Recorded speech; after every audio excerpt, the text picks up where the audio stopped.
I've mentioned in previous videos that I have 3 daughters. This week, I watched a news segment that forced me to consider something that's uncomfortable for a lot of people. We understand how sustained humiliation can negatively affect a child. But do we recognize that same pattern in what it looks like in adults? That's what this conversation is about. The news segment I mentioned covered a 12-year-old girl who recently died after months and months of reported bullying. Her family asked for help, but meaningful intervention never came for them. When we hear stories like that, we instinctively understand the dangers of the situation. Today, I'm going to walk through the psychological conditions that elevate severe self-harm risk. That includes the research, national data, and what happens when belonging, identity, and sense of value are intentionally disregarded in adulthood. I'll review how this shows up in midlife for men during what should be their most socially and family-centered influential years. And I'll propose some questions about adult social dynamics that we already recognize as dangerous in children. But first, we need to understand what sustained humiliation actually does to people. So let's start there. It's time to all choose your timeline on the roller coaster of life. She was sweet, compassionate, she was caring. Behind that kindness and compassion was a child who was suffering, bullied and teased day after day. Not once have they reached out to see how Lexi's been doing. This clip came across my video feed a couple of days ago, and it really affected me. This young, innocent 12-year-old girl died as a result of bullying. Her grandfather describes her as sweet, compassionate, and sensitive. He even tells a story about her being at the beach and her siblings picking up crabs in a bucket, and she puts them back into the water because she didn't want those crabs to get hurt. Imagine that heartbreak. Family grieving over unanswered loss. And for those men watching, I know that many of you do, will, or have had daughters at that age. And now this girl's family is living with something that no parent or grandparent should ever have to live with. She was relentlessly bullied, day after day. Her family went to the school asking and looking for intervention, and in return, they received only hallway monitoring for a few days. And after that, nothing. The school just dropped the issue. Days later, the girl was gone. As I mentioned, I have 3 daughters who are all adults now. And I'll be honest, losing one of them at 12 years old would have broken something inside of me that I'm not sure I could have ever recovered from. There's no version of that story that feels survivable to me. When we talk about bullying in childhood and adolescence, it's too often reduced to teasing or kids just being mean. But what that family described is not just a single insult. It was sustained humiliation, and it was ignored by a system that did not protect that young victim, which ultimately led to the child's will to live being depleted over time, and in large part due to other people's disregard for her value. It was a literal, repeated distress call and subsequent disregard of her circumstance. When psychologists study self-inflicted death and severe self-harm risk, they don't begin with ideology. They begin with what actually drives the instances. One of the most widely cited frameworks in this area of mental health is Thomas Joiner's interpersonal theory. That proposes that serious risk emerges when 2 conditions are present at the same time: impeded belongingness and perceptions of being a burden. In simple terms, a person first begins to believe that they do not meaningfully belong anywhere, and then they believe that their very existence is a burden to other people. Bullying strikes directly at both of those pressure points.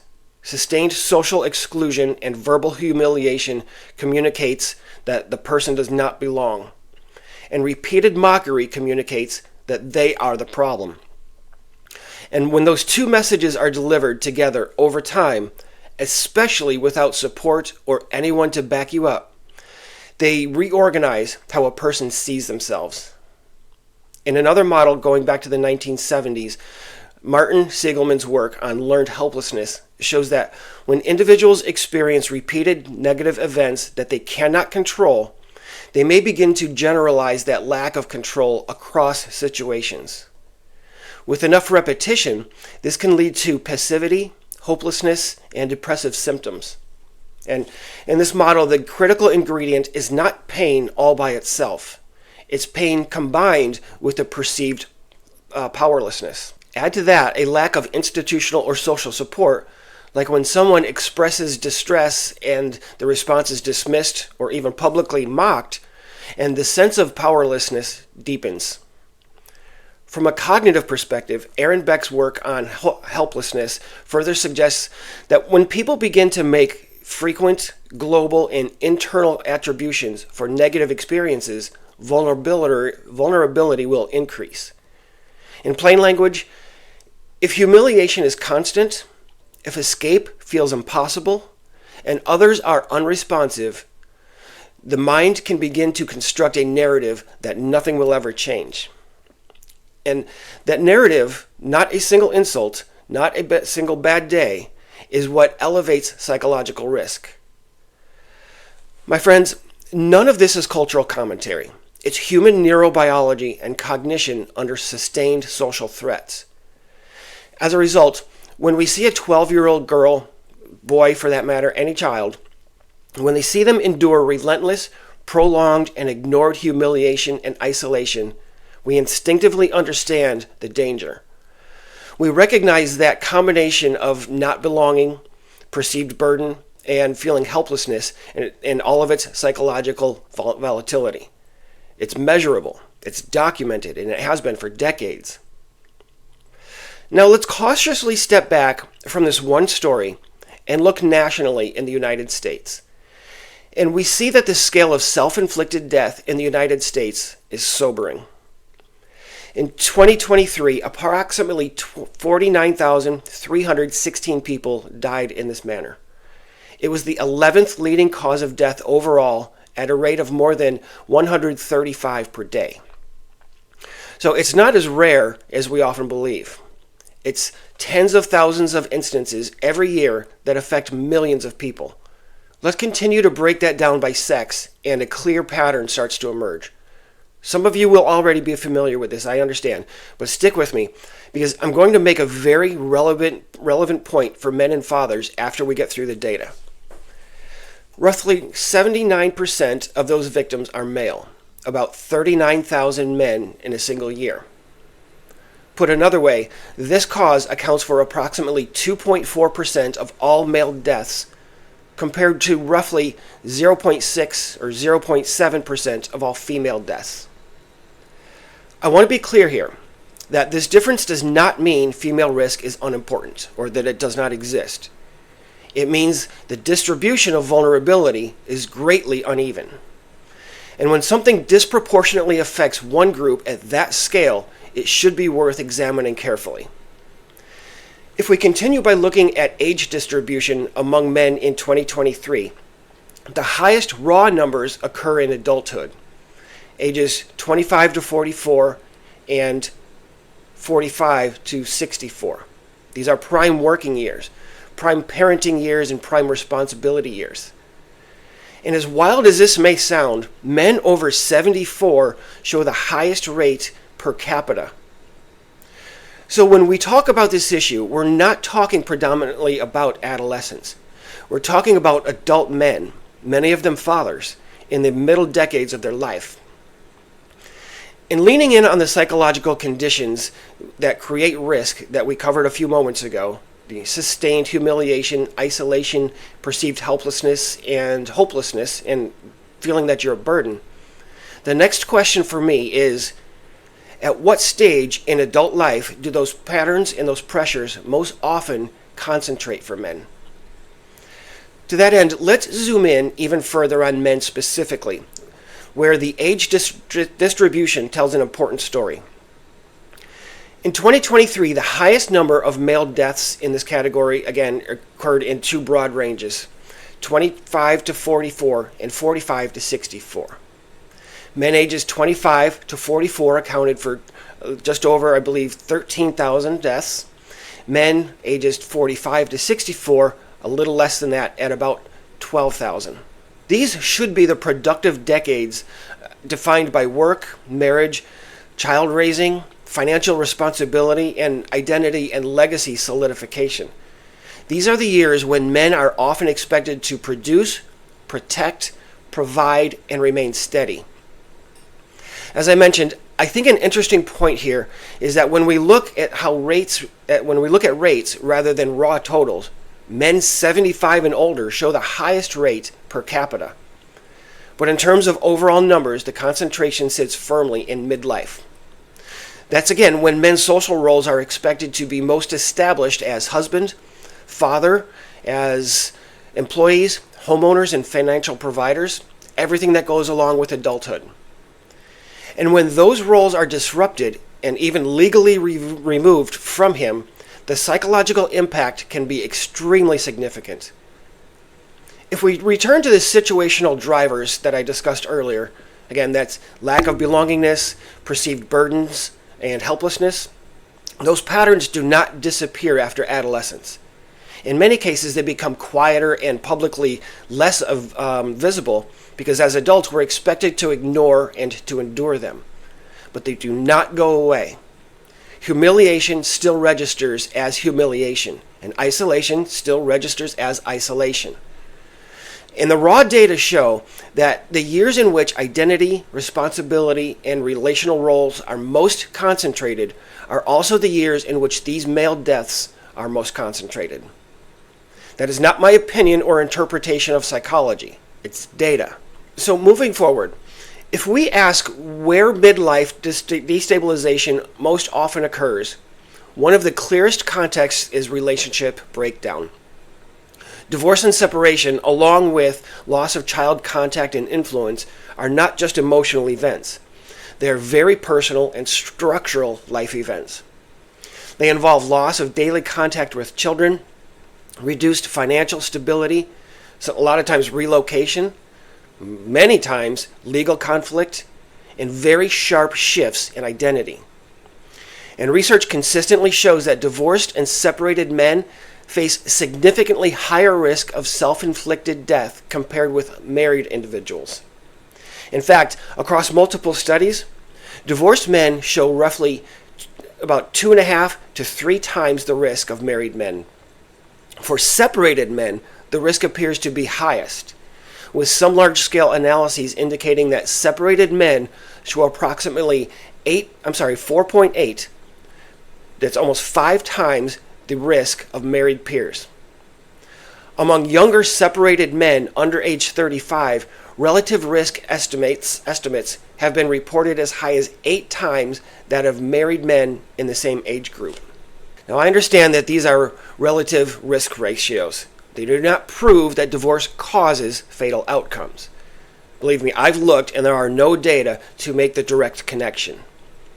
But the data do indicate that the combination of relationship loss, role disruption, and perceived isolation substantially increase vulnerability.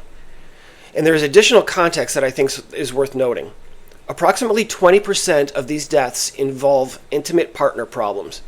That includes breakups, separation, ongoing conflict, or divorce-related stress.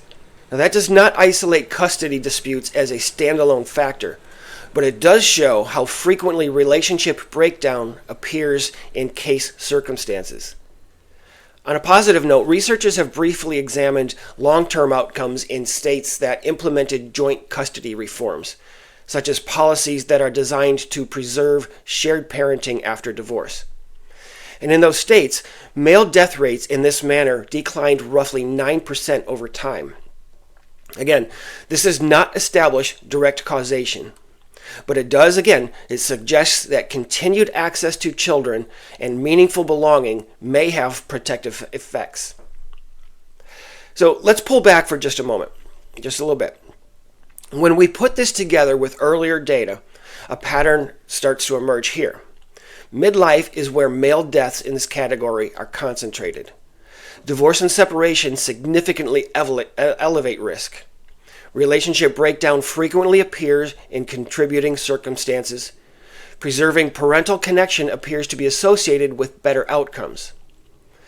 Now, I'll stop short of implying direct causation, but for me, the pathway is extremely clear when belonging, identity, and perceived purpose for men and fathers are systemically undermined and socially disregarded at scale. And when we consider the psychological drivers of these circumstances, belongingness, perceived burden, helplessness, I hope it starts to become easier to understand why these periods of life carry elevated vulnerability for men. Now, I want to be careful about my language and context here. Divorce itself is not bullying. Custody rulings are not bullying. Financial judgments after separation are not bullying. But the ways in which they're handled and levied in the 21st century are. More directly, I believe that bullying, whether it's from 12-year-olds or 42-year-olds, has specific features. It involves repeated humiliation, a power imbalance, social exclusion, group or social pile-on, reputation damage. There's also dismissal when asking for help, and often a lack of meaningful recourse. If we're going to talk about adult parallels, we must look at intentions and outcomes, not just things like divorce and custody in and of themselves.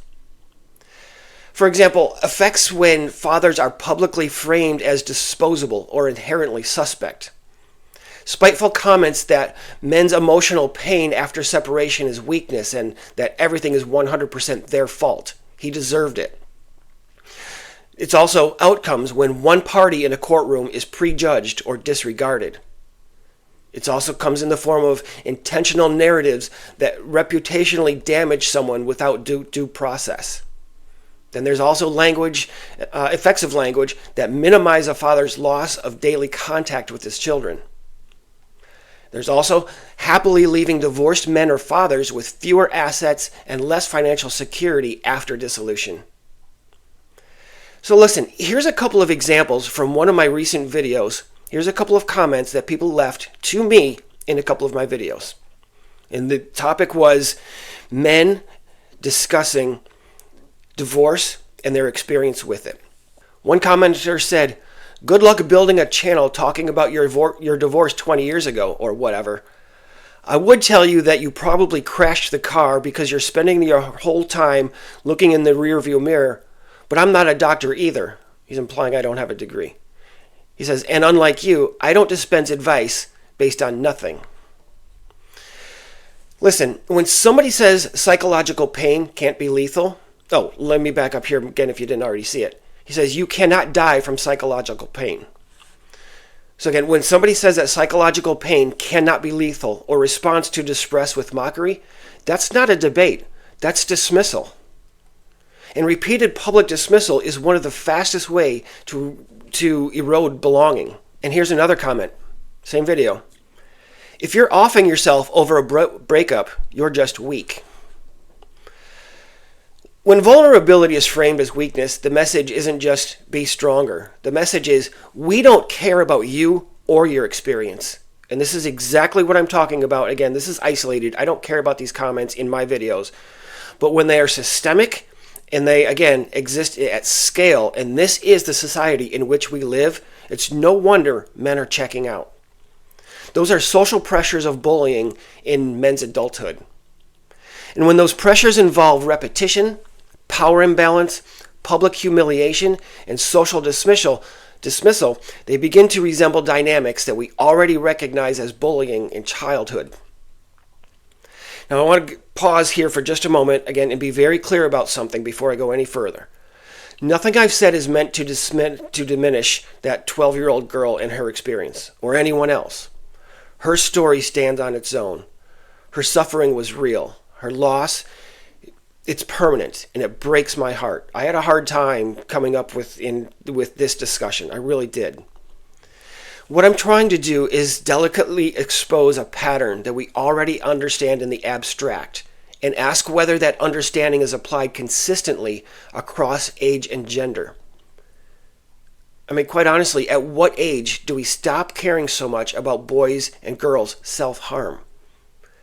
When a child is subjected to sustained bullying, we recognize the danger and we hope to address it. We understand that repeated humiliation, the isolation, and feelings of being unheard can overwhelm developing nervous systems. So we talk about mental health. We talk about interventions. We talk about accountability. And we don't tell a child to simply toughen up. But when psychological pressures appear later in life, we often stop using the word bullying.